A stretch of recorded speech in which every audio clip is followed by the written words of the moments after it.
So here's the vinyl top that I ordered, and they'll have to cut out for the pieces on the door right here.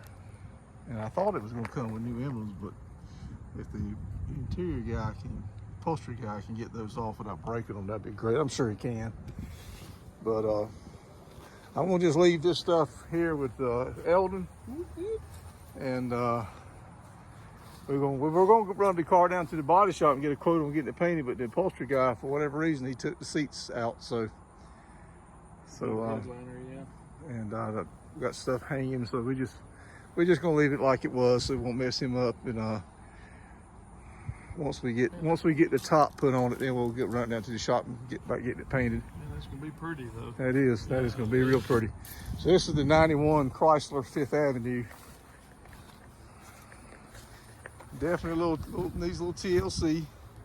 Might paint it myself, I don't know, we'll see. You know, we're coming up on winter when you have a good day and 3 or 4 bad days and a good day, and you just never know with the weather when you're painting a car. You need it says New Yorker here, but it's the 5th Avenue. It's a New Yorker. It's 5th Avenue, right. All right, so we got that down. So we'll let you know when the guy gets this. It's got a shell. It's got like a fiberglass shell, I guess. And we don't want to make sure that it's not rusty up on there, which is one reason I didn't want to run to the paint shop today. So we'll get the shell off and we'll see if there's any damage to the roof.